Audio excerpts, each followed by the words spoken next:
boa noite. Vamos para mais uma gravação de uma aula síncrona de introdução à álgebra, né, disciplina da matemática básica, né, e a gente agora vai fazer a aula do roteiro 3, roteiro que versa sobre funções. Vamos lá. Ok, gente, estamos aqui para o terceiro roteiro, funções. Então, vem cá, hoje eu vou dar aula com o azulzinho. Tá aqui, ó, funções. Roteiro 3, funções. Ok, pessoal. A gente viu noções de lógica, depois viu conjuntos, né? De uma forma mais, como eu vou dizer, lógico-dedutiva. E a gente vai agora para estudar funções, né? Existem várias formas de você relacionar dois conjuntos, o conjunto A e o conjunto B, né? Tem várias formas de você relacionar um com o outro, né? De você associar elementos de um conjunto a elementos de outro. Quer dizer, a forma mais importante é o que a gente chama de função, tá? E é um conceito que, apesar de vir há séculos, ele só foi devidamente formulado, devidamente estabelecido em bases fortes lógicas do final do século retrasado para o século passado, tá? Que foi que o pessoal conseguiu formalizar e aceitar o conceito de função como ele é hoje, como a gente estuda ele hoje, tá? Então é um tipo de relação entre dois conjuntos e nós vamos já partir para a definição de função, tá? Então está aqui a definição 1, que é a definição de função. Dados dois conjuntos A e B, né, não vazios, a gente vai chamar de função ou aplicação, são sinônimos para a gente, tá? Toda regra f que associa a cada elemento do conjunto A um único elemento do conjunto B. Em símbolos, né, f é função de A em B, se e somente se, para todo elemento que está em A, vai existir um único y que vai estar em B. Tá? Então esse aí é o conceito de função. Tá? Como você está falando de conjuntos não vazios, sempre eu posso pegar um elemento, que eu não vou ter problema disso aqui não ter nada. Né? E aí o nome função normalmente é reservado para quando os conjuntos envolvidos são numéricos, tá? E o termo aplicação é para as funções que não envolvem números, né? Mas a gente vai usar como sinônimo, tá? Bom, existem várias formas de você representar regras que associam dois conjuntos, né? Uma das formas mais lúdicas é o diagrama de flechas, né? Eu vou desenhar um conjuntinho, até um diagrama de cerquinha, vou desenhar um conjuntinho B e vou dizer, ó, eu vou associar o 0, aí levo uma flechinha com o 0. Vou associar o 1 com o 1 e vou associar o 2 com o 2. Tá? Então aqui tem uma regra que associa elementos de conjuntos. Essa regra não é uma regra que a gente pode chamar de função. Por quê? Porque ela deixou esse cara sem flechinha. Uma função não pode deixar ninguém sobrando. Ela tem que levar todos os elementos do conjunto A no B. Tá? No B até pode sobrar, tá? Mas no A não sobra nada. Então, ó, não é função. Tá? Uma outra regra aqui, por diagrama de flecha. Aqui. Aí alguém mais afoito pode pensar. Então essa eu acho que vai ser, né? Porque ó, não sobrou ninguém lá no A, né? Disso, meu filho, você está com um olho bom. Não sobrou ninguém no A. Mas não é função. Não é função. Por que não é função? Né? A cada elemento do A, a regra que quer ser chamada de função só pode ser associada a um único elemento no B. Né? Então o que está acontecendo? Olha aqui, tem duas flechinhas chegando no menos 1. Não, isso não é problema. Duas flechinhas chegando no menos 1 não é problema. O que é problema é duas flechinhas saindo do 1. Aqui que está o problema. tá? O problema não é duas flechinhas chegando no menos 1. O problema é esse 1 aqui, ó, partindo duas flechinhas. Esse 1 está associado com menos 1 e está associado com 0. E a regra para chamar f de função, a cada elemento do conjunto A, existe um único no B que é associado a esse do A. Tá? E esse único não significa que só uma flechinha chega nele. Tá? Ó, o 0 é associado a um único elemento que é o menos 1. Esse 1 é associado ao menos 1 também. Isso não, se essa flecha não existisse, né, ele seria uma função, né, e esse cara estaria associado unicamente ao menos 1, e esse unicamente ao menos 1 também. E isso não fere. Duas flechinhas chegando não fere. O que fere são duas flechinhas saindo. Então não é função. Tá? Mais um exemplo de uma associação que não é função. Lembrando que o pessoal do ao vivo, né, o pessoal que está vendo a transmissão, pode me interromper a qualquer momento via áudio. Eles também podem interagir comigo via chat, mas o chat eu não enxergo, infelizmente. Porque eu estou só com a tela, essa tela aqui de apresentação que eu estou lidando. Vamos lá, um terceiro exemplo é esse aqui. Ah, tá. E aqui, como é que tá? Bom, todo mundo tem flechinha saindo. Todo mundo tem uma única flechinha saindo. Função. Ok? Função. Acabou. Não sobrou ninguém e só uma flechinha à parte. Ok. Tá, então, legal. Mas só dá para fazer com flechinha? Eu vou ficar brincando de flechinha, professor? Não. Você já viu que dessa disciplina de introdução à álgebra tem um pouco de brincadeira, mas tem coisa séria também. Vamos lá. Tem várias formas de representar funções. Tá? Esses diagramas de flechinhas são bem legais, né? Bem divertidos. Mas, claro, primeiro, tem funções que não dá para você representar desse jeito, né? De cerquinha. Então já estragou. Não tendo cerquinha já não tem flechinha. Ok? E a gente pode organizar de outra forma também. Né? Uma outra forma é via tabela. Aqui, ó.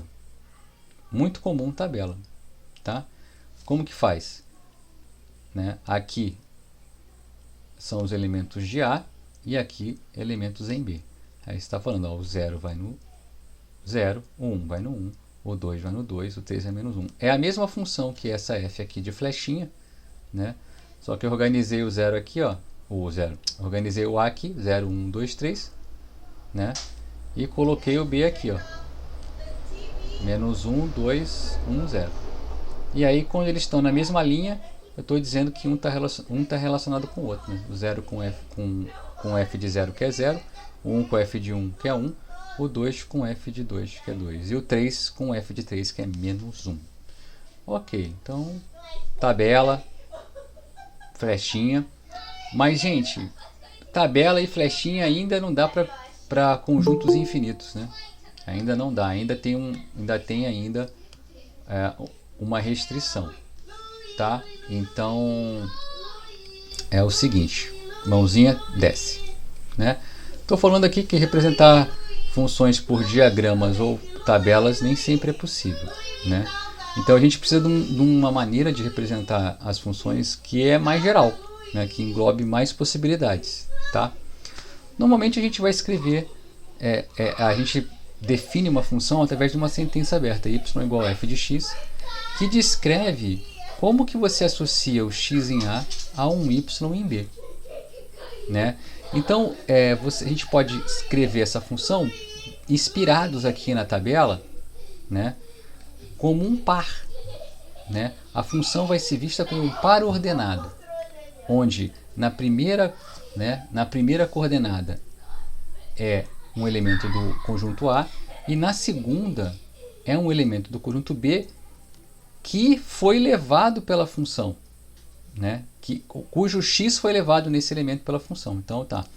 Então, a função f pode ser vista como conjunto dos pares ordenados, tá? A primeira coordenada está em A, a segunda está em B, e você está dizendo aqui nesse par, né, que esse y aqui, ó, que esse x, perdão, foi associado ao y, tá? E aí escreve desse jeito, tá? E uma outra forma de você descrever uma função é através desses tipos de diagrama aqui, ó, onde eu ponho um nome, dou um nome para a função f, saindo do conjunto A, chegando no B, vai pegar um elemento do A e vai transformar ele nesse elemento f de x. Aí eu fazer alguma transformação nele que vai levar ele nesse elemento em B. Ou, né, em vez de botar o f aqui, você põe botar o f em cima e representar desta forma também, que é semelhante. Tá? Exemplo. Dado um conjunto A, a gente vai chamar de função identidade em A seguinte função, né, I de A, que vai pegar um elemento do conjunto A, né, e vai fazer uma grande transformação com ele, que é não fazer nada. Pega o x e leva no x. Então essa é a função identidade. Ela identifica. Então, seu professor, Pode falar, uma interação, é muito bom. Pode falar, quem está falando? Rebeca, Oi, professor, Rebeca. como assim identidade? Eu não entendi essa parte. Tipo, é só uma definição? É um ou... nome, né? É um nome, né? Assim como a sua mãe escolheu um lindo nome como Rebeca para você, o pessoal chama essa função de identidade.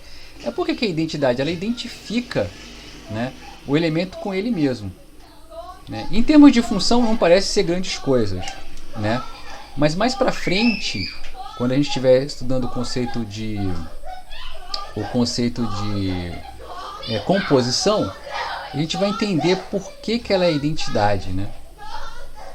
E que ela como uma função, como um elemento no conjunto de funções, ela atua como se fosse o elemento 1 no conjunto numérico, né? O 1 é chamado de identidade também, né? Ele é a unidade ou identidade. Por que ele tem esse nome, né? Ele tem esse nome porque qualquer número vezes 1 é qualquer número, né? E 1 vezes qualquer número é qualquer número.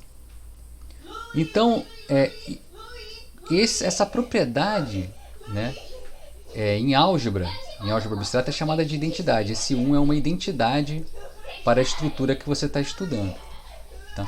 Então, quando a gente trocar essa estrutura numérica por uma estrutura de funções, essa função aqui, identidade, ela vai ter o papel desse 1 aqui, ó, tá?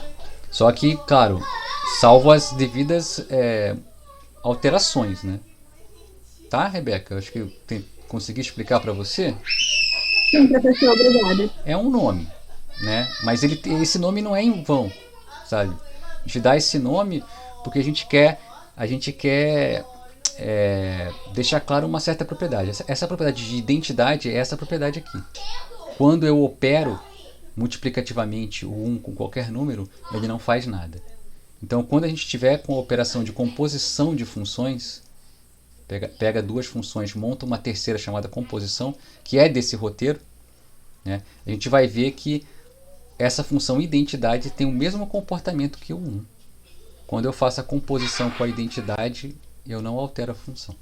Tá? Eu precisei adiantar um pouco o assunto. Mas é por causa disso que ela ganha esse nome de batismo. Tá? É uma função, associa o elemento a ele mesmo. Parece que é uma função que é boba, mas nem é. Quinto exemplo. Professor, Pode falar, querida. o Caio está perguntando se tem alguma relação com matriz de identidade. Ah, Caio, a relação que tem é aquela relação que eu falei, tá? Vou voltar aqui um pouquinho, ó. Repara, o número 1, ele é uma identidade nos números reais. Mas o que é uma identidade? A vezes 1 é A. E 1 vezes A é A. Então, quando você opera ele, né, ele não faz nada. Se você mudar de assunto, em vez de ser de número, você falar de matrizes, né, quando eu pego a matriz de identidade e multiplico por outra matriz, A vai dar a matriz A. Quando eu faço a identidade vezes uma outra matriz A, vai dar a matriz A. Então, a matriz identidade tem esse comportamento de não alterar o outro elemento quando é operado. Então, o 1 tem esse comportamento de identidade, A matriz identidade tem esse nome porque tem esse comportamento de identidade, tá? De quando você, só que esse vezes aqui, né, é o produto matricial. E esse vezes aqui também é o produto matricial. Então, quando eu faço o produto dessas estruturas aqui, né, eu não faço nada. Ele não altera quem ele está multiplicando. Ele não altera quem ele está multiplicando. E a função, identidade, ela não altera com quem ela está compondo, que aí a operação muda para composição. Tá? Tem a ver sim. Tá? Tem a ver sim o nome, né, por causa da propriedade algébrica que esse nome carrega. Tá vendo? Não faz nada com o produto, não faz nada com o produto de matrizes, não faz nada com a composição de funções. Ok? Espero ter respondido a sua pergunta. E obrigado aí, acho que foi a Rebeca que perguntou pelo Caio. Eu não consigo distinguir a voz de ninguém, fala a verdade. Eu só sei dizer se é menino. Foi Thalita, tá vendo? Ó, tá vendo? Thalita, desculpa, eu já estava me desculpando porque tem uma menina na outra turma que ela vive me perguntando. Não tem problema não. Não tem problema não. Graças a Deus vocês são muito bem resolvidas, uma não fica com raiva da outra.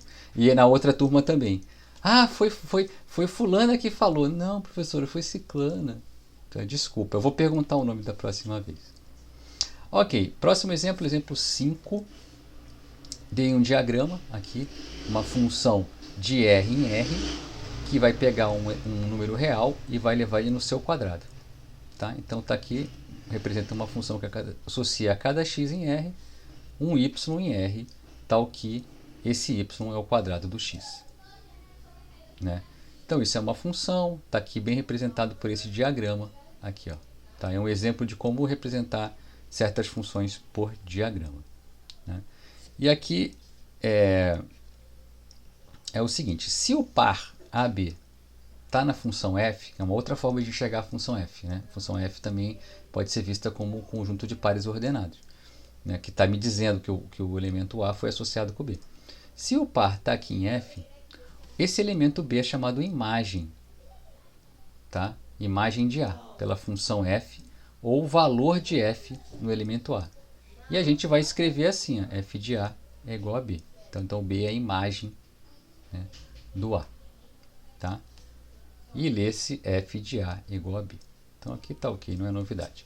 Vamos definir alguns conceitos que estão atrelados com as relações entre conjuntos, mais especificamente, e em particular a relação que a gente está estudando, que é a relação de função. Tá? Domínio e imagem. Vamos dar uma olhada aqui, perfeito. Tá? Às vezes eu fico me entortando na cadeira, fico muito torto aqui para o pessoal que está vendo pelo YouTube.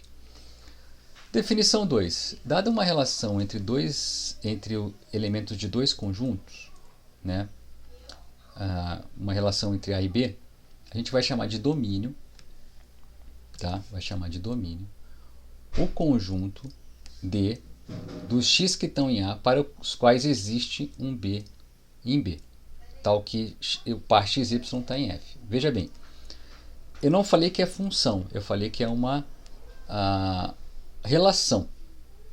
Né? Então pode ser que, não sendo função, pode ser que fique alguém de fora do conjunto A, né? Da qual não sai flecha nenhuma.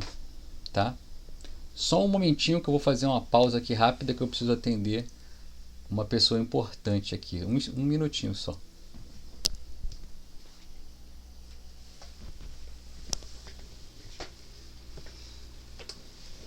Boa noite. Tá. Ok, estou de volta, desculpa aí.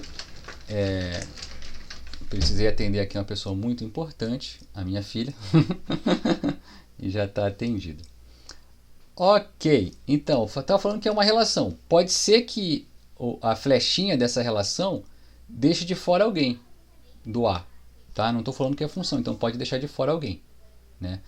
Mas então, o domínio, né? O que vai ser o domínio? Se eu imaginar que minha relação está sendo descrita por flechinhas, o domínio são aqueles pontos da onde parte flechinhas. Tá? Da onde, o ponto que parte uma flechinha é o domínio. Tá? E é isso. Né? E aí eu estou falando aqui embaixo. Se a relação é uma função, não tenho saída. O domínio é todo o conjunto A, porque se ela é uma função, não pode ter ninguém sem partir flechinha. Todo mundo de A vai ter uma flechinha indo em B. Tá? Então, no caso de função, o domínio é o conjunto de partida. Tá? O conjunto B da relação, né? O conjunto B da relação, ele é chamado de contradomínio. Tá? Então, domínio, né? Então você tem A, B, uma relação F, né? Função, então, nem relação, função. Aqui está o domínio e aqui é o contradomínio. No caso de função, contradomínio, tá? E de forma semelhante ao que a gente falou aqui acima com imagem, a imagem da função, né, a gente sabe o que é a imagem de um elemento, né? Dado um elemento A, né, a imagem dele, né, a imagem dele é o ponto em B, aonde é elevado, aonde chega a flechinha, né? E a imagem da F, né, é um conjunto, né, que é o conjunto de todas as imagens de todos os elementos de A. Tá? Então, a imagem de F, né, são todos os pontos que são em B que são atingidos por uma flechinha. Se eu pudesse representar F por flechinha. Tá? Então, a imagem da F, ela é naturalmente um subconjunto do contradomínio. Tá? A imagem de F é subconjunto do contradomínio. Tá? Em símbolos, aqui, ó. Imagem de F são os y em B, tais que existe x em A com y igual a f de x. Tá? Então, vamos lá, vamos descendo com a mãozinha, né? E aí eu vou abrir um pequeno parênteses para falar de um tipo de função que é muito estudado, né? Que é sem dúvida nenhuma o tipo mais importante de função que a gente encontra em matemática. As chamadas funções reais de variável real, né? Funções de subconjunto de R em R, né? Ou simplesmente funções reais, são as funções desse formato aqui. Eu vou até botar elas num quadradinho aqui, e um quadradinho verde aqui, ó. É esse tipo de entidade, né? Esse tipo de conceito que a gente acaba estudando bastante, tá? São as funções reais, né? Funções de variável real a valores reais, tá? E eu até listo aqui onde elas aparecem como personagem principal, tá? Esse tipo de função aparece como personagem principal, né? No curso de cálculo 1, na disciplina de cálculo 1, na disciplina de cálculo 2, na disciplina de equações diferenciais ordinárias, aparece na disciplina de análise 1 e aparece na disciplina de análise 2 como personagem principal. Porque se eu for colocar esse tipo de função como personagem secundário, esse leque aumenta muito mesmo, tá? Isso porque eu nem me dei ao trabalho de investigar como que essas funções aparecem em matemática elementar, né? Elas aparecem aqui também em introdução à álgebra, não como principal, né? Mas como secundário, tá? Ok, então tá aí, né, explicado a grande importância desse tipo de função, né? Uma estrutura, uma modelagem muito rica, tá? Professor, Pode falar. poderia explicar esse quadradinho aí de novo? Fiquei meio perdida. A função, ela vai ser os valores de A, eles vão estar contidos nos reais, é isso? Sim, sim. Tá, é isso mesmo. Ó. Mais alguma coisa além disso? Hum? Mais alguma coisa além disso? Não. Mais nada. Ó. Ela vai sair de um subconjunto dos reais, tá? Por que não todos os reais? Olha, porque tem funções que não dá para definir em todos os reais, né? A função raiz quadrada, por exemplo, não admite números negativos, tá? Então eu tenho que definir só na parte positiva dos reais. É a função logaritmo. A função logaritmo não dá para colocar qualquer número no logaritmo, né? É só aberto em zero para frente, tá? Então, algumas funções importantes, elas não podem ser definidas em todo o conjunto dos números reais. Então, eu vou falar que são as funções de subconjuntos dos reais a valores reais, tá? Vão pegar números, né, e levar em outros números. É isso, só, tá? Tá bom, obrigada. Deu para pegar, então? Deu. Ah, então ok. Então, vamos lá. E aí, assim, uma função f, tá? Uma função f fica completamente determinada quando a gente sabe seu domínio, né, seu contradomínio e sua lei de correspondência. São os três elementos principais de uma função. Então, se eu falar, pega a função tal lá, uma função, a pessoa tem que me falar três coisas. Não é só falar que eu quero a função tal, eu quero o domínio da função tal, eu quero a lei de correspondência que ela faz e quero também o contradomínio dessa função. Então, quando eu vou fornecer uma função para alguém, eu tenho que deixar claro esses três conceitos. Qual é o conjunto de partida, qual é o seu domínio, o que ela faz com cada elemento do conjunto de partida, tá? E onde que ela chega.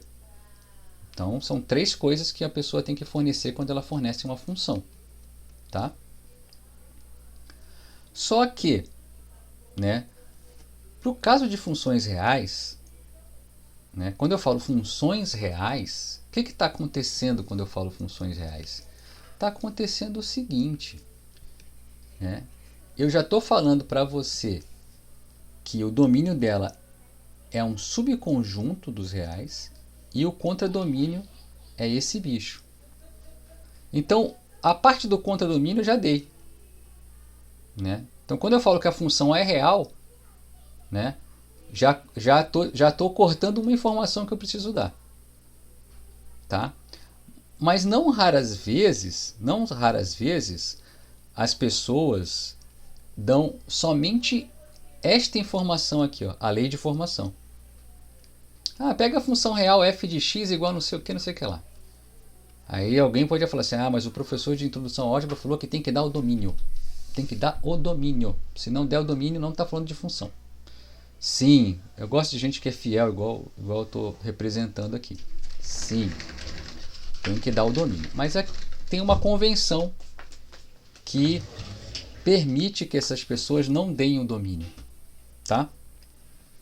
Essa convenção diz que quando eu falo que a função é real, então eu já estou dizendo quem é o contradomínio, e estou dando apenas a lei de correspondência na forma de uma sentença aberta. Aqui, ó. Quando eu faço isso, está subentendido que o meu domínio é o maior subconjunto de R que essa sentença faz sentido, que essa sentença produz um número, tá? Então, nesse caso, a gente entende, né, e faz a convenção de que o domínio é o conjunto dos x em R para o qual a sentença nos fornece um elemento, um número real. Tá? Então, quando eu falo que eu estou lidando com funções reais, eu posso só falar que assim, pega a função f de x igual a x quadrado, como a gente já deu de exemplo. Ou pega a função g de x igual a x, que é a identidade, né? Pega o elemento e leva nele mesmo, né?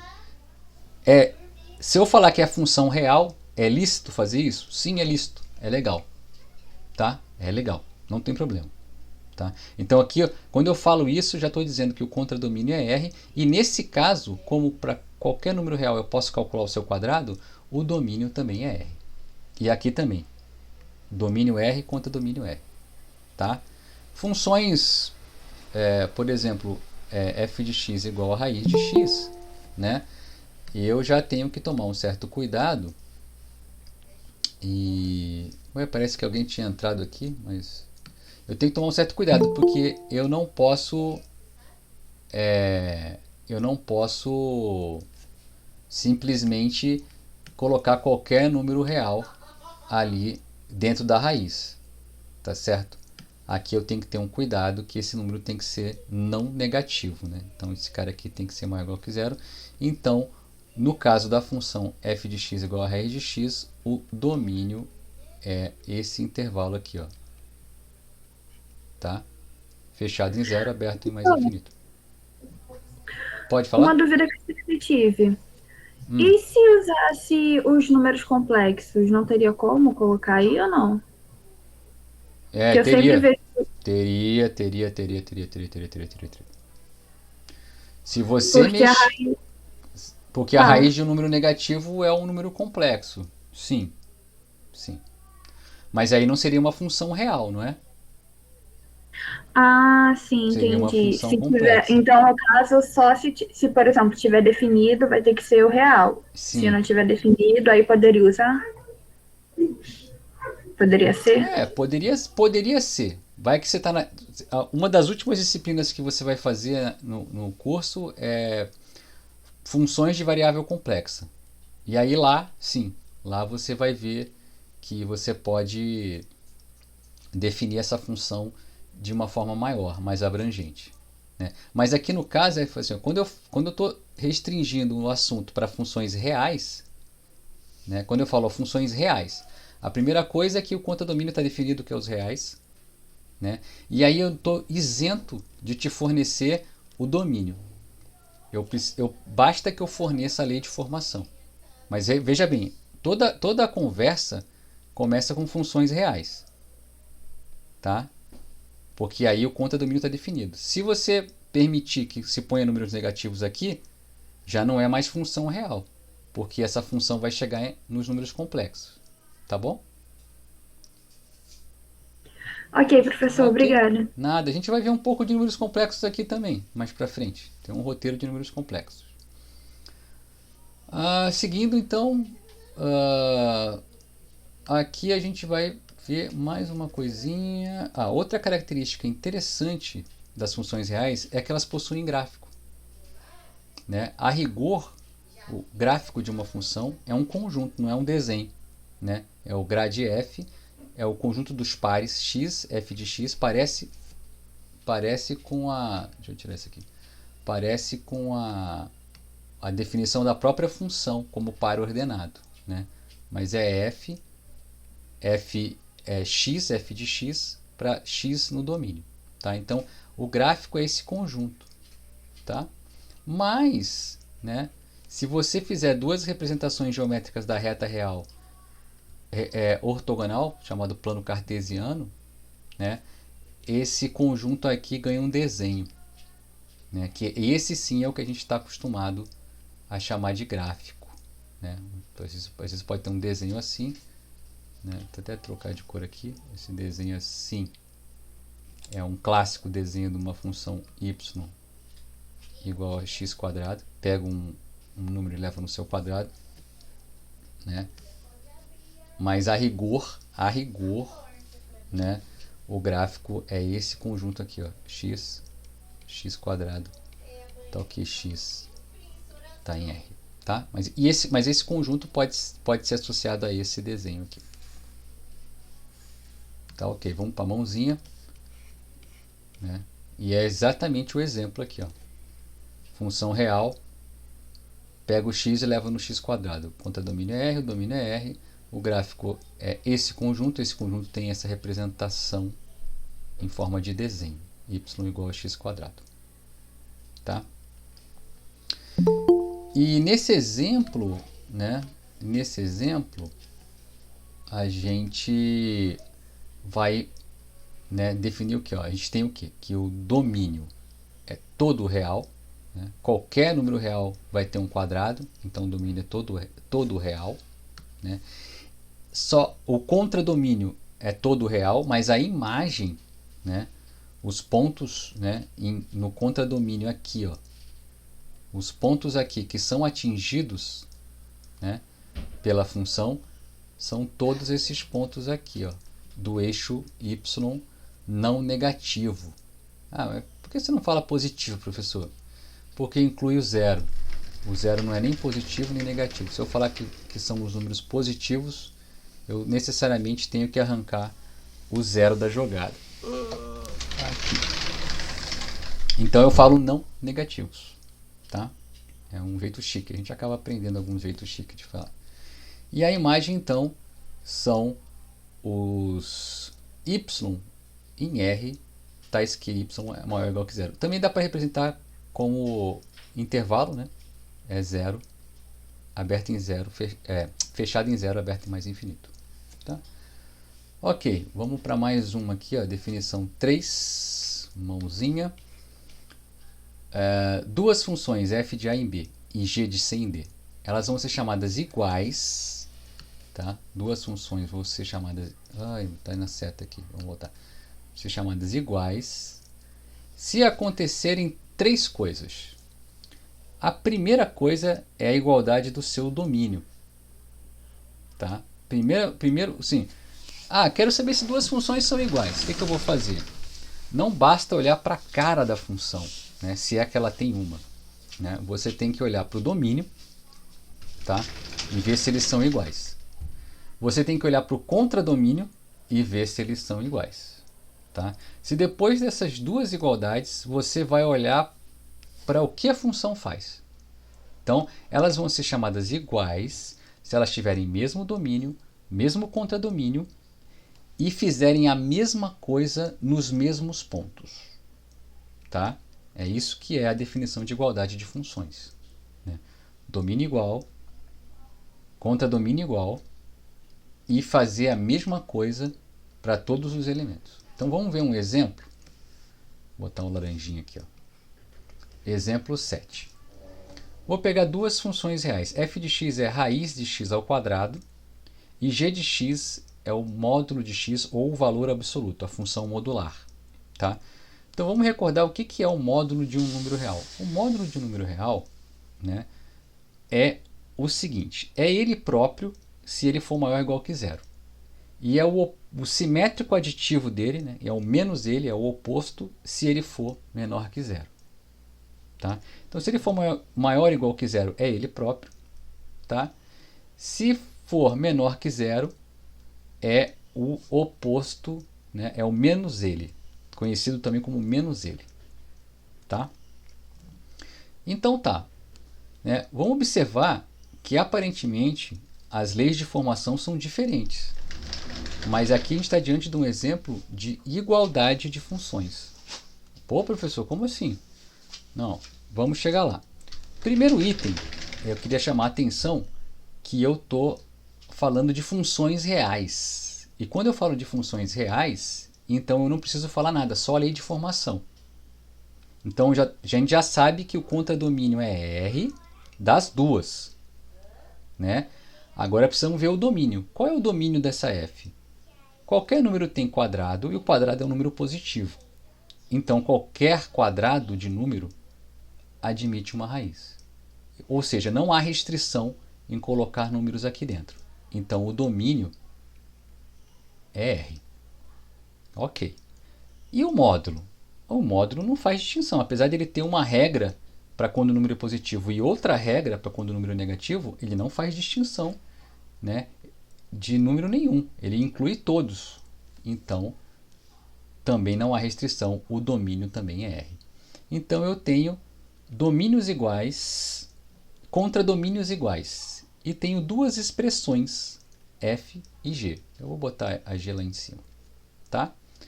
Eu preciso verificar se isso acontece, se elas fazem a mesma coisa no mesmo número. Tá?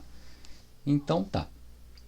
Já falei que elas são mesmo domínio e mesma imagem. Então as primeiras regras foram satisfeitas. Vamos para a segunda. E aí é o seguinte, eu vou ter que quebrar o meu argumento em duas partes. Por quê? Por causa do módulo. Tá? Por causa do módulo, a minha argumentação tem que seguir dois casos. Porque eu não sei calcular um módulo em qualquer número real. Eu só sei calcular um módulo se ele for positivo, é de um jeito, e se ele for negativo, é de outro. Tá? Então, comecemos com ele não negativo, maior ou igual que zero. Então, se ele for maior ou igual que zero, então o g de x é o módulo de x, que é ele próprio, porque ele é maior ou igual que zero. Né? Agora, ele próprio é igual à raiz do seu quadrado. Tá? Por quê? Porque a raiz é um número positivo. Tá? Que tipo de número? É um número positivo, né? De forma que o quadrado, né? Que esse número vezes ele dá isso aqui. Ou seja, tá aqui, ó. Eu quero um número, né, que ao quadrado dá x ao quadrado. É o próprio x, tá bom? E ele então vai ser a f de x. Ah, então, olha, veja bem. Para x maior ou igual que zero, g de x é igual a f de x. Agora minha argumentação vai para o x negativo. Se o x for negativo, o menos ele é positivo. Tá? E então, menos x é a mesma coisa que a raiz de menos x ao quadrado, porque esse cara é positivo. Tá? Então, isso é verdade. Né? Agora, isso aqui dentro, menos x ao quadrado é igual a x ao quadrado. Quer dizer, menos 2 ao quadrado é 4, que é 2 ao quadrado. Tá? Então, aqui, né, não estou provando, só estou dando um argumento. Então, menos x é isso, mas isso é igual a isso. Logo, a gente tem que g de x, que é o módulo de x, que é igual a menos x, vai ser igual a esse troço, mas esse troço é igual a esse, que esse é a f. Então, g de x é igual a f de x, para quando o x é negativo. Ou seja, se o x é positivo, as funções são iguais. Se o x é não negativo, as funções são iguais.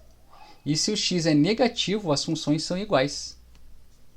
Ou seja, são iguais em todos os pontos. Então, as funções são iguais. Tá? É isso. Vamos descendo. Né? Agora eu vou considerar outro par de funções. Né? Eu vou considerar outro par de funções. Eu vou considerar esse par aqui. Ó, f de x igual a x e g de x igual a módulo de x. Né? E aí a gente já tem de novo que R é o domínio e o contradomínio das duas funções. Então as primeiras verificações já estão cumpridas. Né? Mas as funções não são iguais. Por que não são iguais? Veja, se o x for menos 1, que está no domínio, né, o f de menos 1 é menos 1, mas o g de menos 1 é 1. Né? Então elas diferem no ponto 1. É claro que elas diferem em vários outros pontos. Mas veja bem, a minha definição de igualdade diz que elas vão ser iguais se elas fizerem a mesma coisa em todos os elementos. Então, se elas deixarem de fazer a mesma coisa em um elemento, elas não vão ser iguais, que foi o que aconteceu aqui. Ó. Elas deixaram de fazer a mesma coisa com menos 1. Então, elas deixam de ser iguais. Elas não são iguais, são funções diferentes. Tá? Então, eu queria chamar a atenção para isso. Você não precisa argumentar, ah, professor, mas elas vão ser diferentes em todos os negativos. Certo. Eu não precisaria falar que elas são diferentes em todos os negativos. Não, não precisa. Só precisa dizer que elas são diferentes. Né? Tem alguém com o áudio aberto aí. Deixa eu ver se eu acho quem está com o áudio aberto aqui e fecho o áudio. É essa moça aqui. Espera aí. Não consigo mutar você? Por que não? É você, Yasmin. Tô tentando... Ah, mutei. Aqui, Yasmin. Consegui mutar você. Mas você pode se desmutar. Tá bom? Ok. Aí... Tá. Aí, aqui é a observação que eu acabei de fazer oralmente, eu fiz aqui por escrito. Para decretar que duas funções são diferentes, eu só preciso mostrar um único ponto onde elas diferem. Não preciso mostrar todos onde elas diferem. Só um único ponto. Tá? Vamos lá então, mãozinha aqui, para o conceito de função composta. Tá aqui. Ó. Né? O conceito de função composta é assim, como fabricar mais funções conhecendo-se algumas, né? Então, essa função composta permite, sob certas condições, criar mais funções a partir de funções já conhecidas, né? Então, vamos para a definição. A definição é essa aqui, ó. Vou pegar duas funções, f de A em B e g de B em C. É importante isso aqui, ó. Tá? Contradomínio da f é igual ao domínio da g. Né? Duas funções. A função composta de g e f é a função h que vai do A para o C, né? E pega a carona, né, na f e na g. Como assim pega a carona? Olha, a função f vai de A para B e a função g vai de B para C. Por que eu não vou direto? Né? Por que eu não considero a função que vai direto? Primeiro pego esse modal aqui, essa f, e depois pego a g. Então, crio uma nova função de A em C, que vai para o f e depois para o g. E a gente usa a notação g composta com f, g bola f, ou alguns falam até de GOF, interpretando esse símbolo aqui de composição como um O. Tá? Então, a notação é g composta com f, g bola f, é a função que você cria, né, compondo outras duas, né, executando a f, depois a g. Tá? Então, essa é a função composta. Exemplo aqui, ó. Exemplo todo rabiscado, mas dá uma ideia do que está acontecendo. Peguei o A sendo esse conjunto, o B sendo esse e o C sendo esse. A função f, ela pega um número e leva no seu quadrado, e a g pega um número, multiplica ele por 2 e soma 1. Então são duas funções, e elas são funções em conjuntos pequenos. Eu posso fazer um diagrama, né? A f vai fazer isso aqui, ó, vai ter essas flechas aqui, 0 no 0, menos 1 no 1, 1 no 1, tá? 2 no 4. Né? E a g faz o quê? Ó, a g pega o 0, leva 2 vezes 0 mais 1 é 1, pega o 1, leva em 2 vezes 1, 2, mais 1, 3, né? Pega o 2, 2 vezes 2, 4, mais 1, 5, e pega o 3, 2 vezes 3, 6, mais 1, 7, e pega o 4, 2 vezes 4, 8, mais 1, 9. Então, eu tenho a f, tá? E tenho a g. Repara uma coisa, a f, ela tem 1, 2, 3, 4 flechinhas, tá? Então, ela utiliza 4 flechas, tá bom? A g já utiliza 1, 2, 3, 4, 5 flechas, tá? Mas a composta vai ter só 4. 1, 2, 3, 4, tá? Às vezes, quando você faz a composta, alguma informação se perde, tá? Pode ser que não perca nada, mas pode ser que perca alguma informação, né? Mas o que não vai acontecer? Não vai aparecer mais flechas. A quantidade de flechas, né, é a quantidade de pontos que tem que ter no domínio, tá? Mas repara que a G tinha, né, mais flechas originalmente, mas quando ela virou uma composta, ela teve que jogar uma fora, tá? Mas assim, a ideia é essa, né? Em vez de fazer vai pela F, depois vai pela G, tá? Vai direto, F depois a G, tá? Eu não preciso ficar fazendo outras contas, né? E aqui, como é que eu faço para obter uma lei de correspondência de uma função composta? Bom, se você conhece a lei de correspondência, né, basta você trocar o x pela f de x na regra de composição de g, tá? Olha como é que fica, né?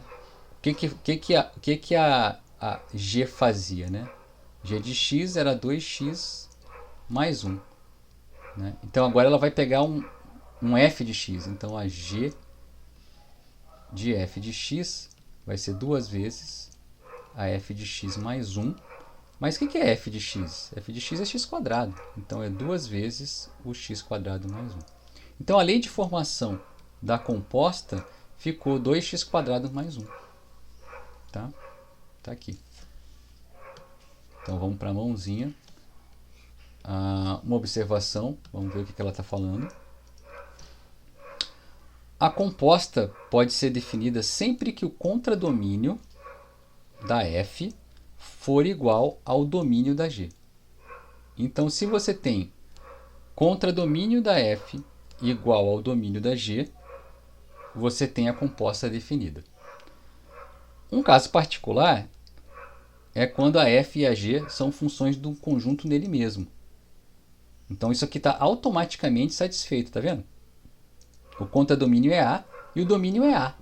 Então, sempre tem composta aqui. Tá? Sempre tem duas compostas, inclusive. Tem a G composta com F e tem a F composta com G. Então, se eu tenho funções de A em A, né, eu tenho duas compostas. G bola F, né, e eu tenho F bola G, ou Goff e Fogg, como eles dizem, alguns autores, alguns professores dizem. Tá? Agora, em geral, não é verdade que Goff é igual a Fogg. Na verdade, em geral, G composta com F é diferente de F composta com G. Né? Isso é, a composição de funções não é comutativa. Tá? Em geral. Né? Pode acontecer umas situações onde duas funções comutam? Pode. Mas isso sempre acontece? Não. Não sempre acontece. Acontece para algumas funções, para outras não. Não é geral.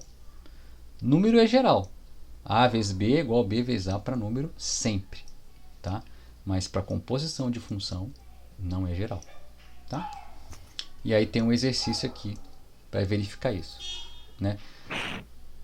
Também é possível que apenas uma das funções f composta com g ou g composta com f possa ser definida. E aí tem a ver com o domínio. Tá? Tem a ver com o domínio. Isso pode acontecer de só dá para compor f com g, mas não dá para compor g com f. Ou só dá para compor g com f, mas não dá para compor f com g. Às vezes acontece. Tá? E aí eu estou pedindo para dar um exemplo para você entender o que está acontecendo. Né? E aqui a gente tem um teorema. Né? Eu falei que a operação de composição, né, ela não é comutativa. Mas esse teorema vai dizer para a gente que ela não carece de qualidade. Tá? Uma qualidade tem, que é chamada associatividade. Como assim, professor? Vamos lá. Vou pegar três funções. Uma de A em B, uma de G em C e uma H de C em D. Então são três funções. Então eu posso fazer três compostas, né, que são aparentemente diferentes. Né? Se eu fizer primeiro essa composição, depois com essa, ou primeiro essa e depois compor com essa. Eu estou dizendo que não tem essa preocupação de qual ordem eu vou fazer a composição primeiro. H composta com G, depois composta com F, é a mesma coisa que H composta com G composta com F. Tá? Até para falar fica igual. Né? Mas aqui o parênteses está dizendo, ó, primeiro eu considero a composta de H com G e depois faço essa composição com F. Aqui eu primeiro faço a composta de G com F e depois componho com H. Tá? O domínio e o contradomínio dessas aparentemente duas funções são iguais. Né? O domínio é A, dessa, e o contradomínio é D, dessa e dessa. Tá? Agora eu tenho que ver se elas fazem a mesma coisa nos mesmos elementos. Tá? Então vamos lá, vamos pegar essa primeira aqui, ó, e vamos aplicar num valor de x, num elemento x em A. Então o que acontece aqui? Olha, eu vou pegar então e aplicar H bola G na f de x. Então H bola G na f de x. Agora, essa composta funciona como? Eu vou aplicar G aqui e depois H na resposta. Então eu vou aplicar G na f de x e H na resposta. Agora, esse tipo de situação me permite olhar... Oi? Poderia repetir de novo? Eu fiquei meio perdida na hora de fazer essa demonstração. Nessa linha ou ali na igualdade do domínio e do contradomínio? Nessa Não, linha isso aqui. aí eu entendi, a parte de baixo. É essa linha E, azul que eu estou rabiscando é, aqui, né? é. Perfeito, querida. Vamos voltar.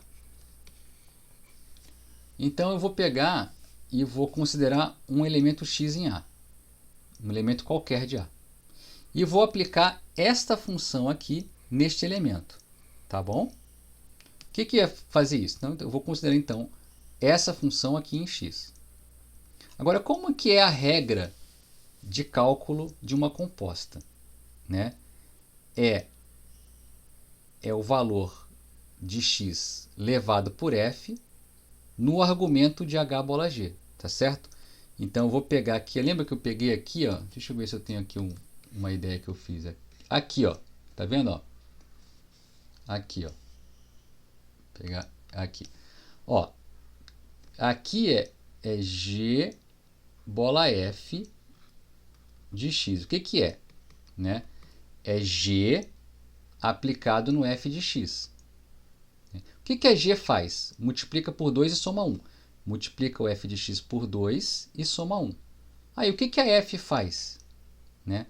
Ela pega o x e leva no x quadrado. Está aqui. Ó. Essa é a composta g bola f. Tá? Então eu vou fazer esse mesmo raciocínio, eu vou fazer aqui embaixo. Vou voltar aqui para o azul. Olha aqui. Ó. Então vou fazer a H composta com G aplicada na imagem de F, tá vendo? Tá? Aí o que é isso? Agora eu parei de olhar para esse cara aqui e vou olhar para cá. O que é isso aqui? Eu vou aplicar G e depois a H. Né? E aí eu fiz isso aqui, ó. Apliquei a G nesse bicho aqui e depois a H. Tá? E ficou então H de G de F de X. Tá? Ok. Né? Mas eu posso enxergar essa que está aqui dentro, eu posso enxergar como GOF. Né? O que eu estou fazendo aqui dentro? Eu estou aplicando F e depois aplicando G. Mas o que é isso? É GOF. Tá? É GOF de X. Então, o que eu tenho aqui? Eu tenho um H aplicado no G composta com F aplicado em X. Tá? Isso aqui é igual a isso. E o H estou aplicando por fora. Mas, ora, H aplicado em G bola F é a mesma coisa que o H composto com G bola F. Isso aqui daqui para cá é o mesmo pensamento que esse aqui. Ó. Tá? Só que agora, do jeito que eu fiz aqui, no meu raciocínio, ficou... Primeiro eu faço essa composta, depois eu faço essa. Mas quando eu comecei com primeiro essa, depois essa. E aí, o que acontece? Faz a mesma coisa nos mesmos pontos. Tá? Sempre olhando para cá. Ó. Professor, poderia dar um exemplo colocando uma equação aí para ver como é que ficaria? Que nem o senhor fez com o GOF? Eu acho que dá para fazer. Vamos tentar fazer assim. Ó. Vamos aproveitar aquelas funções então. Eu tenho o f de x, que é x quadrado. Vou pegar então aquela g, que é 2x mais 1. E vamos pegar um h de x como sendo então 3x. Tá. Vamos fazer então o h composto com g composto com f. Tá bom? Aqui de x.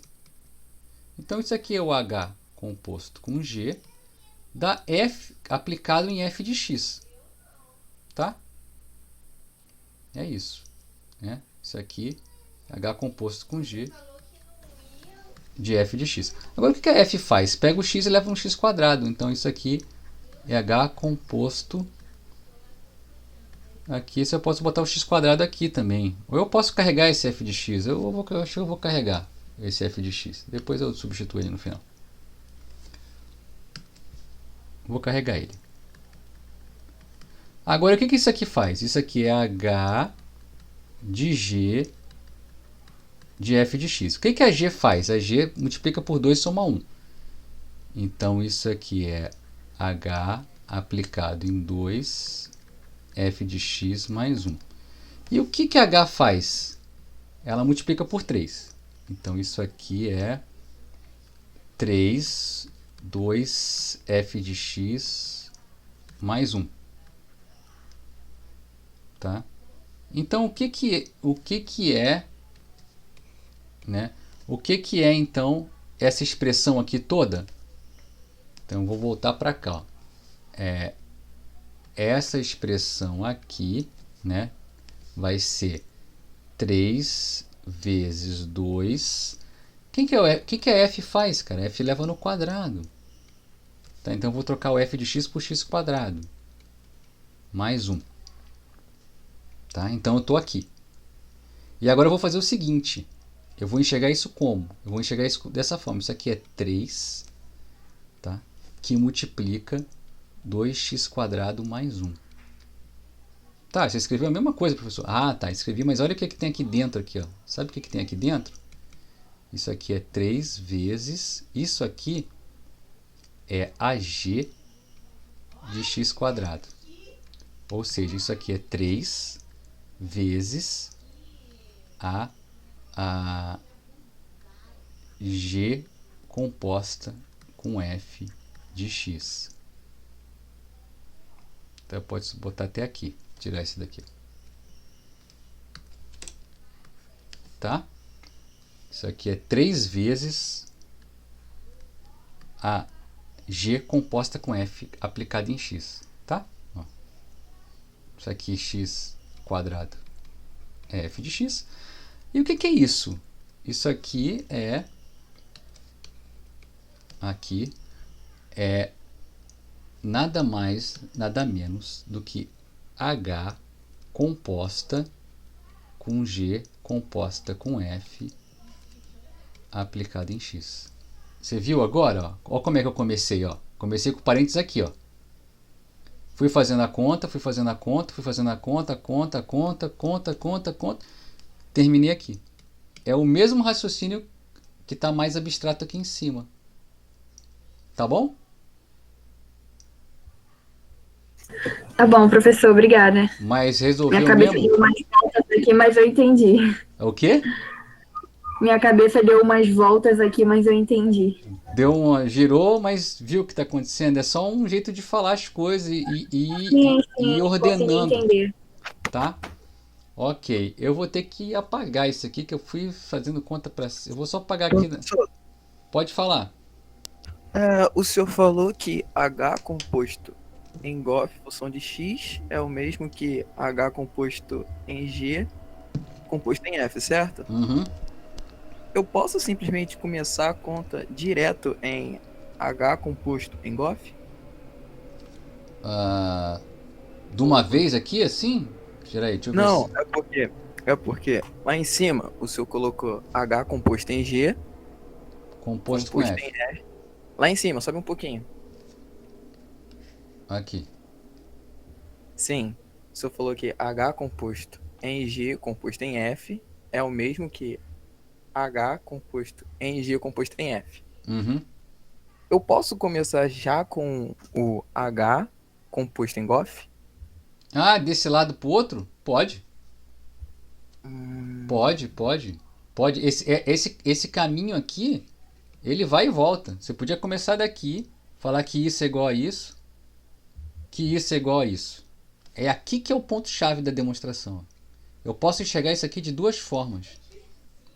Né? Eu posso compor primeiro H e G, depois com F, ou primeiro G com F e depois H. É aqui que mora aqui o pulo do gato, tá vendo? Sim. Eu consigo enxergar ele de duas formas diferentes, entre aspas, mas não são diferentes. E daqui eu vou para cá. Então eu posso tanto ir nessa direção, como posso ir na direção contrária. Não está errado. Obrigado. Eu podia ter começado aqui. Tá? É porque aqui você tem duas formas de enxergar isso. Tá? Então eu escolhi essa, mas você poderia ter escolhido outra, um outro texto poderia ter escolhido outro, tá? E aí é isso. Vamos para a mãozinha, né? Vamos falar aqui. Eu vou apagar um pouquinho isso aqui, tá, gente? Depois vocês, quando for para o YouTube, vocês pausam aqui. Se quiserem copiar, pode copiar. Bom, já estamos falando de função há um bom tempo, né? Vamos falar de algumas funções com algumas qualidades, tá? Função sobrejetora, né? Uma função não precisa relacionar seu domínio com todo o seu contradomínio, tá? Pode sobrar elementos no contradomínio. Lembra que eu falei que a imagem de uma função é um subconjunto do contradomínio, mas nem sempre essa imagem é tudo. Quando essa imagem for tudo, você está nesse tipo de função, na sobrejetora. Tá? Mãozinha, vamos descer. Então essa é a definição. Uma função f de a em b é sobrejetora se e somente se a imagem for igual ao contradomínio. Tá? E a gente aprendeu, né? A gente aprendeu que como que mostra a igualdade de conjuntos, né? A gente aprendeu que mostrar uma igualdade de conjunto é mostrar que um é subconjunto do outro e o outro é subconjunto do um, tá? Mas esse aqui é sempre verdade. Sempre a imagem é subconjunto do contradomínio. Então, quando eu estiver demonstrando que uma certa função é sobrejetora, uma forma elegante de fazer isso é demonstrar que o contradomínio é subconjunto da imagem. E aí, imediatamente, pela natureza da imagem, eu tenho a igualdade. É o que estou falando na observação 3. Vamos ver o exemplo 10 aqui. Ó. Exemplo 10. Vou pegar o A como sendo menos 1, 0, 1, 2. O B como sendo 0, 1, 4. E o meu f de x é x quadrado. Né? A imagem, o que vai ser? A imagem vão ser os y em B, os caras que estão em B, né? Tais que existe algum x em A que chega nele, com o y igual a f de x. Então, como é um conjunto pequeno, então o zero está na imagem, né? Porque o zero é zero ao quadrado. Então, o zero que veio daqui foi nesse zero aqui. Então, esse zero está na imagem. Tá? O 1 está na imagem. O 1 em B está na imagem. Por quê? O 1 veio do menos 1. Então, o menos 1 ao quadrado foi parar aqui no 1. Tá? Aí alguém podia falar, professor, o 1 também vai no 1. Por que você não escolheu ele? Olha, meu filho, só precisa que 1 chegue para colocar ele na imagem. Se estiver chegando no 1000, ele está tanto na imagem quanto se estiver chegando 1. Tá? O zero é tão elemento da imagem quanto esse 1. Ele não é mais legal, mais interessante, porque no 1 chegam 2 flechas e nele só chega uma. Do ponto de vista da imagem, ele é tão, né, está tão na imagem quanto o 1. Ah, tá bom, professor. Então, beleza. É isso. Basta que chegue uma flecha. Chegando uma flecha, ele está na imagem. Tá? E o 4 está na imagem? Sim, o 4 está na imagem. Por quê? Porque o 2 é ligado a ele. Parte uma flecha do 2 para chegar nele. Ah, então o que está acontecendo? O 0, o 1 e o 4 estão na imagem. Tá? Ou seja, todo o contradomínio está na imagem. Tá? Então segue que todo o contradomínio está na imagem. De onde concluímos que f é sobrejetora. Ok? É isso. Mais um exemplo. Pegar f de r em B. B é o intervalo fechado em 1 mais infinito. Tá? E a f de x é x quadrado mais 1.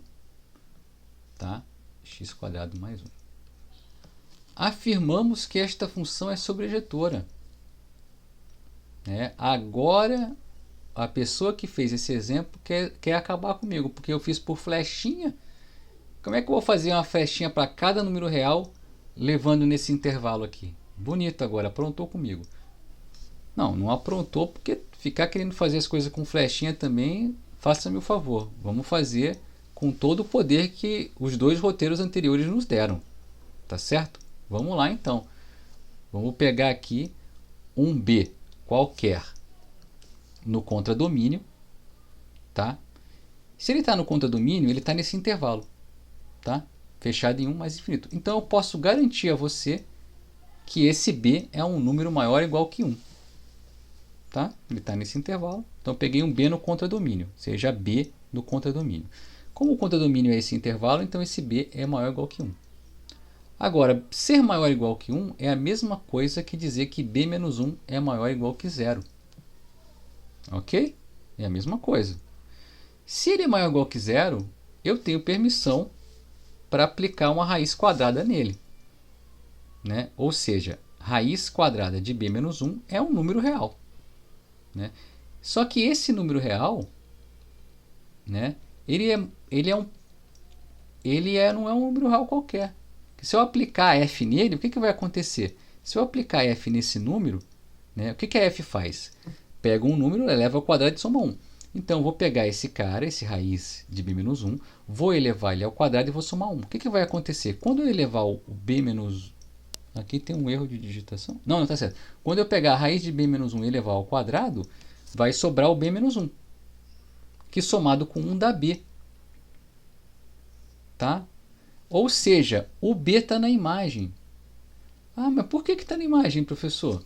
Porque existe um número real, que no caso é o raiz de b menos 1, que chega nele.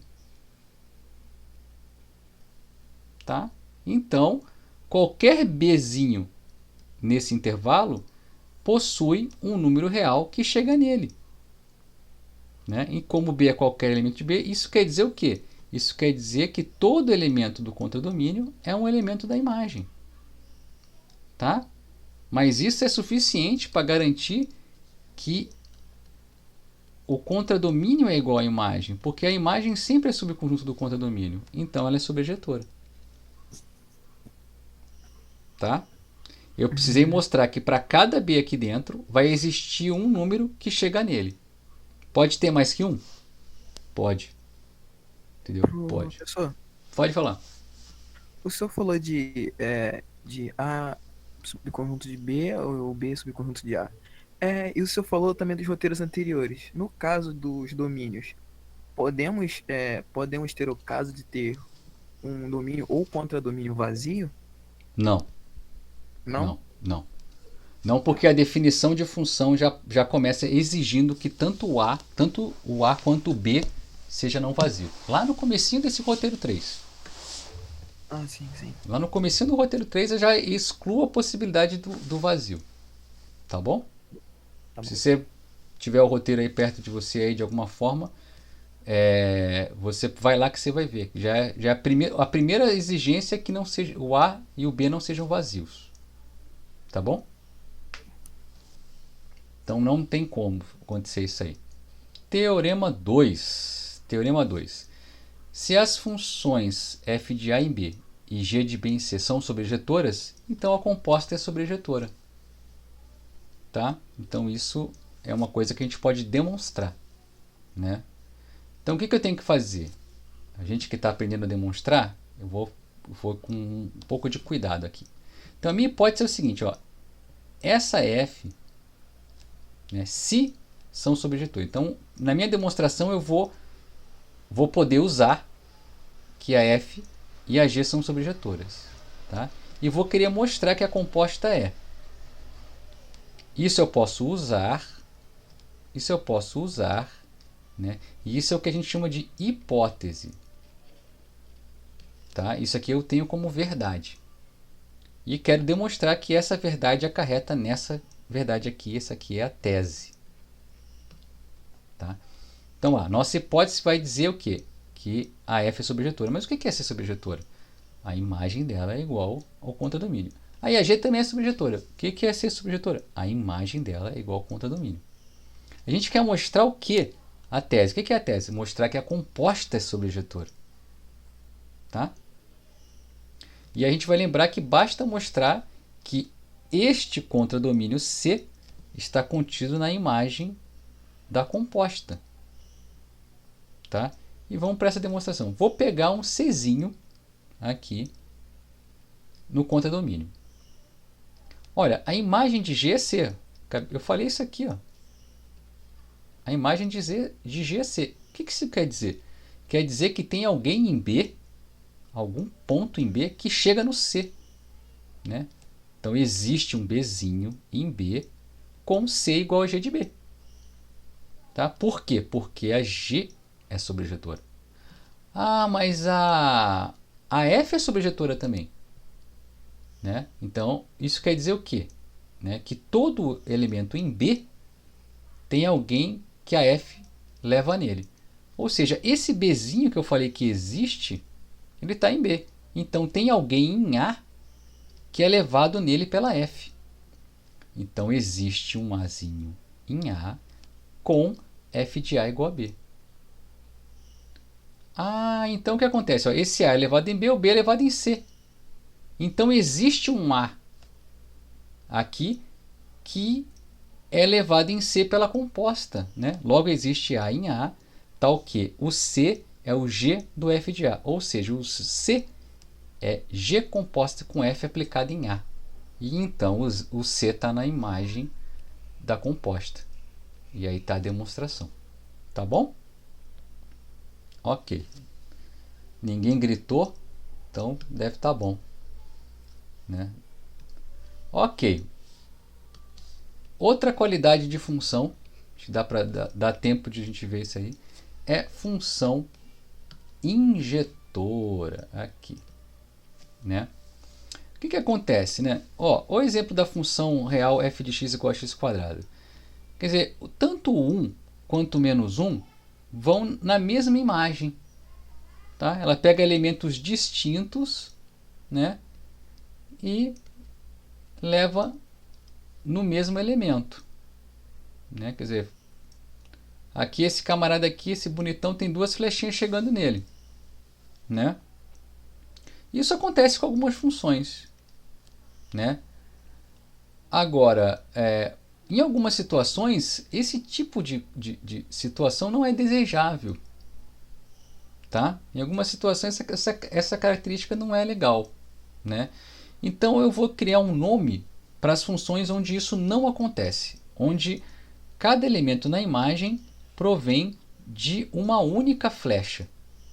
Né? Se ele está na imagem é porque vem uma única flecha nele, não tem duas chegando nele. Então, esse tipo de função é o que a gente chama de injetora. O que é ser injetora? Né? Uma função f de A em B é chamada injetora, né? Se e somente se elementos diferentes, né, em A são levados em imagens diferentes. Então ela está proibida de pegar os carinhas diferentes e levar no igual. Tá? Ela sempre vai pegar carinhas diferentes e levar em carinhas diferentes. Né? Agora, essa é a definição. Né? Mas em alguns casos, e quase sempre, né, quase que grande parte dos casos, a gente usa uma sentença equivalente a essa, que é chamada contrapositiva. Tá aqui, ó. Ou seja, ó, caras diferentes são levados em caras diferentes. A contrapositiva, né, isso aqui é uma sentença do tipo P implica que. Né? Se P, então Q verdadeira. Né? A contrapositiva é essa aqui, ó, é não Q implica não P. Tá? Que é o que acontece. Né? Aqui, ó, a contrapositiva dessa aqui, diferentes vão em diferentes, é que se for igual na imagem, é porque veio de iguais. Se na imagem é igual, é porque na saída foi igual. Tá vendo? Caras diferentes vão em caras diferentes. É a mesma coisa que eu dizer. Se chegam em caras iguais, é porque são iguais. Tá? Essa é a chamada contrapositiva. Normalmente, a injetividade é aprovada desse jeito. Até porque você tem mais recurso com a igualdade do que com a desigualdade. Tá? Mais recurso lógico de você poder falar assim, vamos admitir que esse cara é igual a esse. Se for igual, faz isso, faz aquilo, e aí chega lá nessa igualdade. Vamos ver um exemplo da onde isso e como isso pode aparecer. Vou pegar aqui e voltar para o meu azulzinho. Exemplo 12. Pegar f de z em z, que pega um número inteiro e leva no seu dobro. Né? Já estou falando que ela é injetora. Como que eu provo isso, que ela é injetora? Como que eu falo, ela é injetora? Né?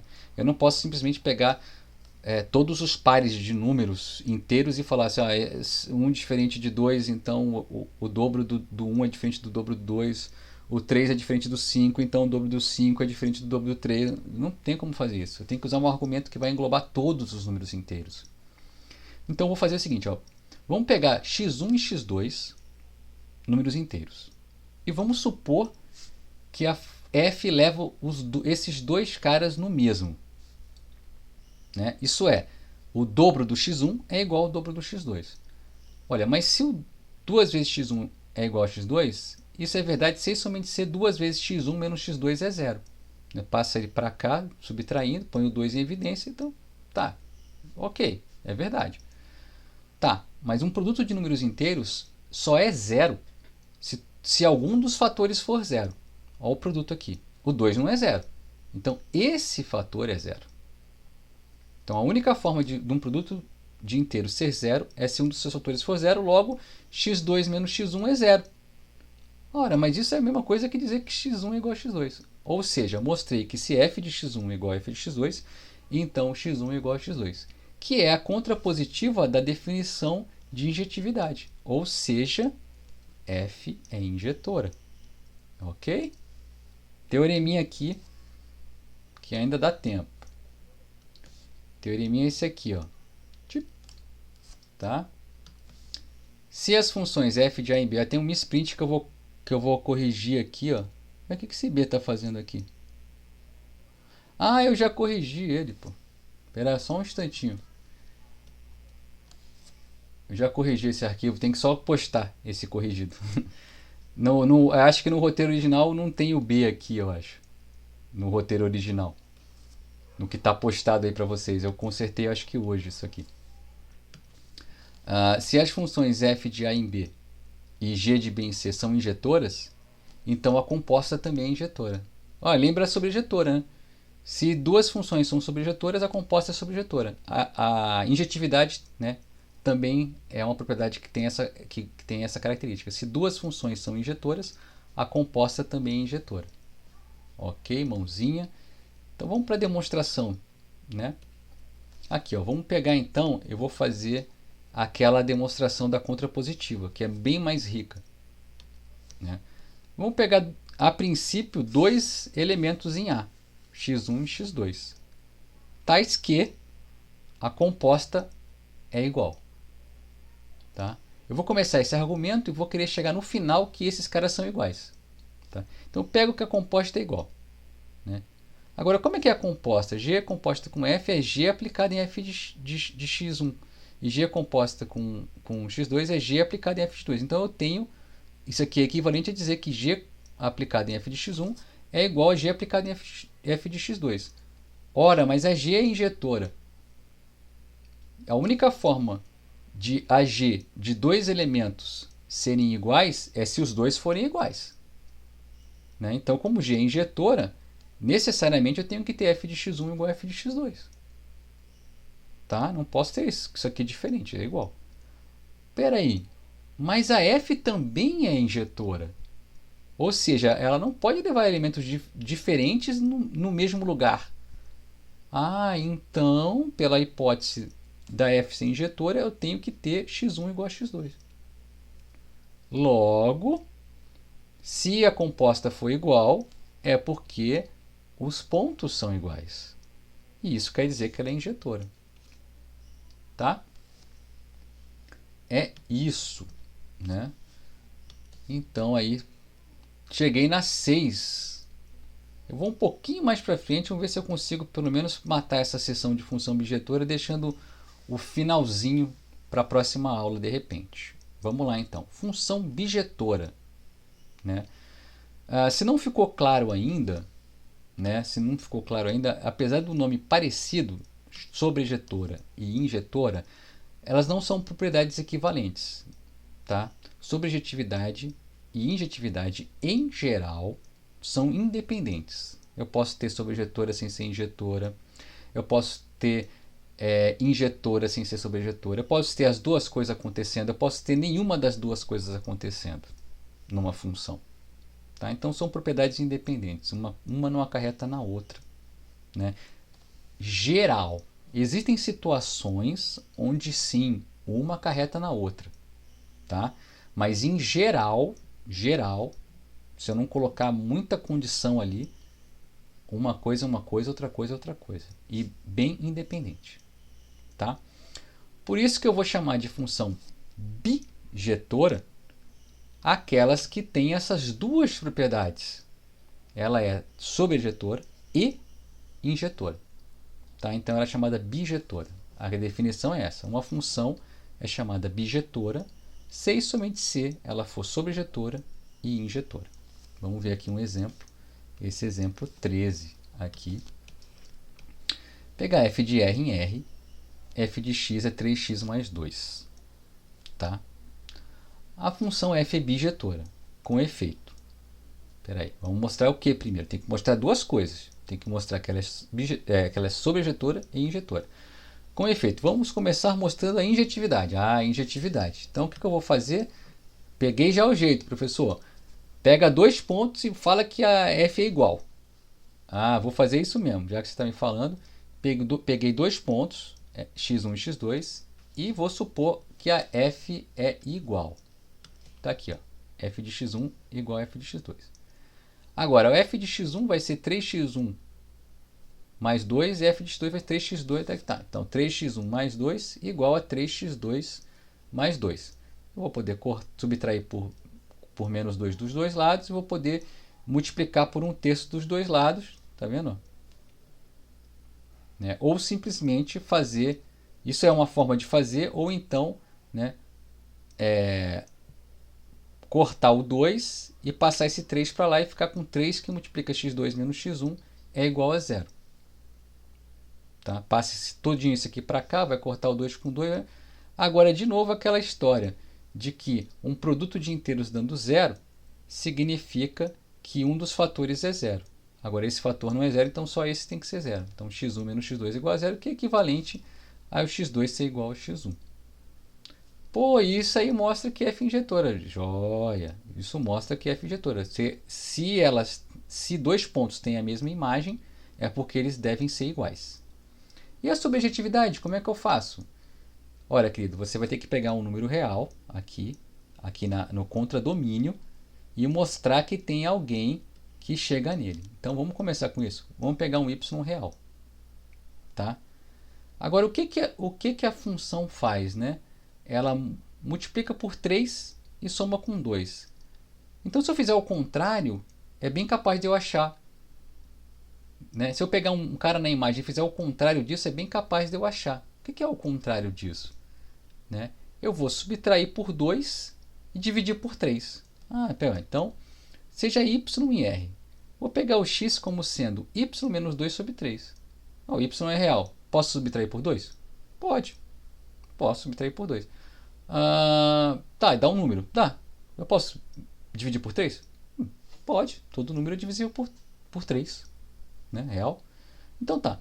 Então, dado um número real na imagem, no contradomínio, dado um número real no contradomínio, eu vou pegar ele, vou subtrair 2 e dividir por 3. Ainda é um número real. Mas este número real é de tal forma que f de x é a mesma coisa que f de y menos 2 sobre 3. E o que é f de y menos 2 sobre 3? É 3 vezes y menos 2 sobre 3 mais 2. Ora, mas isso é y menos 2 mais 2, que é o próprio y. Ou seja, esse x aqui é um cara no domínio que chega em y. Né? E isso diz para a gente que esse y está na imagem de f. Tá? Ou seja, todo elemento do contradomínio é um elemento da imagem. Mas isso é o suficiente. Isso é suficiente para mostrar que f é sobrejetora. Tá? Então, segue que R está contido em imagem de f e então f é sobrejetora. Então, essa função é uma função bijetora. Agora, vamos ver um exemplo de uma função que não é bijetora. Ok. Pegar f de a em R, tá? Dada por f de x igual a cosseno de x. Tá? É uma função clássica do ensino médio. Vamos determinar o domínio e a imagem dessa função. né? E vamos nos perguntar se ela é injetora, se é sobrejetora e se é bijetora. Então a função f de x cosseno de x era uma função clássica lá do ensino médio, tá? Que tem como gráfico essa ondinha aqui, ó. Essa ondinha, apesar da função chamar cosseno, é conhecida como senoide. Tá? Essa ondinha é uma senoide. Muita gente fala, essa é uma cossenoide, para diferenciar da senoide. Não, gente, é a mesma onda. A senoide e a cossenoide, elas diferem por uma translação só. Então é o mesmo comportamento. Então todas chamam senoide. Agora, tendo esse gráfico, fica fácil de identificar visualmente os elementos que ele tá perguntando, né? Como assim? Ó, primeira coisa, o domínio é todos os reais. É uma ondinha que não para nunca, ó. Tá? Só que essa ondinha não cresce muito, ela não passa ela não assume valores maiores que 1, nem menores que -1. Então a imagem tá aqui, ó. Não é seta, garota. A imagem é de -1 até 1. Né? O domínio todo real, a imagem é de -1 até 1. Aí perguntinha. Ela é sobrejetora? Claro que não, né? Porque o contradomínio é R. Tá? Olha o contradomínio dela que é R. O B é só um intervalo. Então ela não é sobrejetora. Aí ela é injetora, será? Veja bem, se ela fosse injetora, qualquer reta horizontal tinha que cortar o gráfico num único ponto. Como assim, professor? Porque se ela é injetora, e eu corto aqui, ó, eu quero saber quem... Aqui, por exemplo, aqui nesse 2 aqui, ó. Nesse 2. Eu quero saber se o 2 é atingido uma única vez. Só vai ser atingido uma única vez se o gráfico dela passasse aqui uma única vez. Porque se o gráfico dela faz isso, ó, aqui está indo no 2 e aqui está indo no 2. Então ela deixa de ser injetora. Pontos diferentes. Tá? Veja bem aqui, por exemplo, olha o que acontece no -1. O -1 é atingido aqui e aqui. E depois, quando essa ondinha baixar aqui, ó, ele é atingido de novo. A mesma coisa acontece com 1. 1 é atingido aqui. Não, aqui não é atingido. Ai, professor, aqui ele não é atingido, aqui não tem gráfico. Mas eu não falei que ele era atingido? Eu falei que aqui, olha o -1. Tá? Ó, -1 é atingido aqui e aqui. Olha o 1. O 1 é atingido aqui. Aqui onde ele está mesmo, ele é atingido. E na ondinha, quando ela subir aqui em cima, ele também vai ser atingido. Tá? E, peraí, fechou o meu... Só um instantinho que fechou o meu... Fechou o meu coisa aqui. Tá falando para eu parar de dar aula. Tá bom, depois desse exemplo eu vou encerrar. Pronto. Onde é que eu estava, meu filho? Lá na página 6, vamos lá. Fechou o programa. Aqui. Voltando para o cosseno. Ok. Então aqui, ó, o -1, ele... Perdão, o 1, né? Ele aqui atinge aqui mesmo, atinge aqui e ainda vai atingir aqui em cima quando a ondinha subir de novo. Isso já está dizendo para mim que ela não é injetora, gente. Porque... Professor, fala. não está compartilhando, não. Não está compartilhando? Desculpa.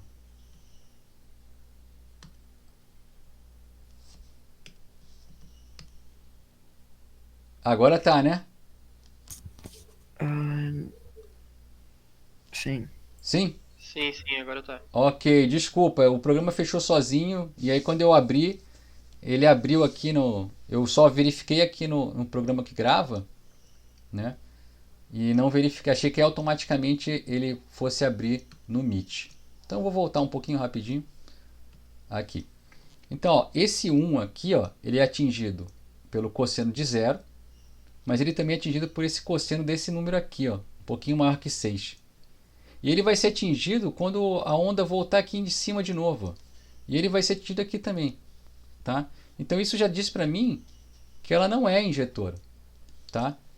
Ela já não era sobre, porque a imagem dela é só um intervalinho, né, de -1 até 1. O 2, por exemplo, não é atingido. O 2 está no o contradomínio, mas não está na imagem. E ela não é injetora porque algumas retas horizontais cortam o gráfico em vários pontos. Então, pergunta, ela é injetora? Não. É subjetora? Não. É bijetora? Claro que não. Bastava um não nas duas respostas anteriores para não ser. Eu dei 2. Então, mais que suficiente. Tá? E aqui embaixo eu explico essa ideia de que dá para usar o gráfico, né, para saber se ela é injetora. É só olhar as retas verticais. Tá?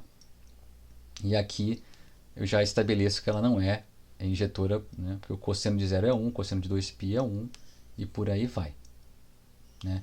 E dessa forma a gente estabelece a função cosseno de x como não bijetora. Tá? Falha as duas condições. Né? Partindo dessa afirmação, eu posso afirmar que qualquer função de segundo grau não é injetora? Pode. Pode. Tá bom, obrigado. Tá? Pode sim, porque ela necessariamente vai levar elementos de sinal trocado no mesmo lugar, né?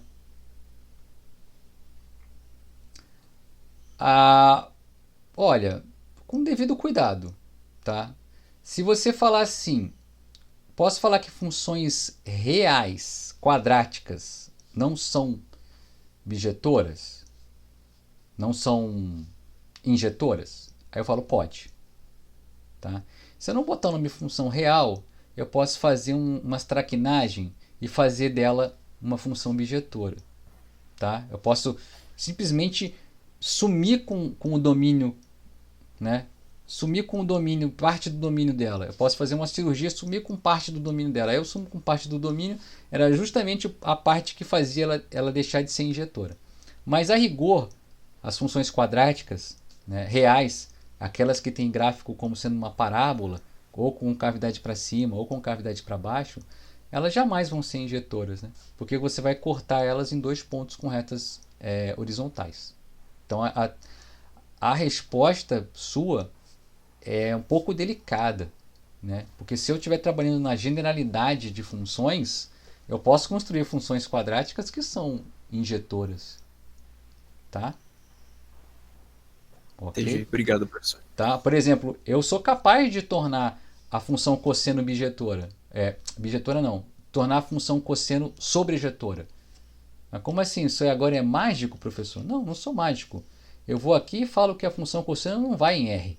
Eu falo que ela vai em -1. Quando eu faço isso, eu transformei uma função que não era bijetora numa bijetora. Né? E eu posso também fazer uma cirurgia no gráfico. Aqui, ó, eu posso pegar então e cortar aqui. Eu vou pegar uma outra cor aqui, um verdão. Eu vou cortar ela aqui, né? E aqui, um pouco antes daqui, eu vou deixar aberto. Né? E aí eu vou falar que esse A aqui não é mais A. Vou falar que ela vai de 0 a 2π aberto. O que eu fiz quando eu faço essa cirurgia no domínio e essa cirurgia na imagem? Né? Não, eu preciso fazer a cirurgia aqui, ó. Senão eu continuo tendo, ela deixa de ser aqui. Então eu vou fazer a cirurgia, eu vou até π só. Se eu for em π eu posso fechar, de 0 a π. Então eu fiz essa cirurgia. Quando eu faço essa cirurgia, quando eu restringo o domínio da função cosseno de 0 até π, tá? Eu transformo ela em injetora, porque agora, ó, agora o gráfico só corta num único ponto, ó. Removi o problema, tá? Então, nesse caso aqui, ó, de 0 até π, se eu pego o domínio e mato ele, não é R não, é 0 até π. Aí o contradomínio é R? Não é R não, é de -1 até 1. Quando eu faço isso, eu transformo uma função que não era injetora em injetora e transformo uma função que não era sobrejetora em sobrejetora. E aí o que ela é agora? ela é bijetora. Tá? Tanto é que tem uma qualidade a mais para ela aqui, que eu já ia cantar a bola. Enfim, aí você me fala, toda função quadrática ela não é injetora? Eu te respondi sim, mas peraí, né? Sim, né? Se a expressão quadrática não sofrer essas alterações. Se eu não for lá na parábola assim, e cortar metade do domínio dela, jogar fora, né? Se eu jogar fora metade do domínio, ela passa a ser injetora. Tá? Então é um cuidado que a gente está trabalhando com um grau de liberdade para funções, tá? Que me permite fazer umas brincadeiras dessa. Então, mas normalmente a resposta é essa. Normalmente é não. Tá? Ok, gente. Eu acho que eu vou parar a aula por aqui. Fim da aula. A gente começa a nossa aula da semana que vem aqui com funções inversas. Tá bom? Eu vou salvar aqui. Opa, peraí, o que aconteceu aqui? Cancela, peraí. Agora ele vai pedir pra... tá. Tá pedindo coisas aqui pra mim. Peraí que eu vou salvar aqui.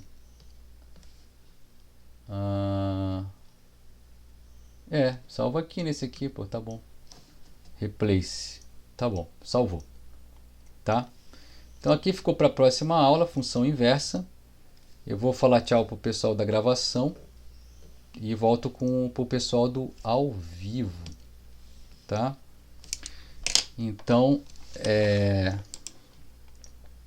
pessoal da aula gravada que acompanhou bravamente até agora, meu muito obrigado e meu boa noite. Até a próxima.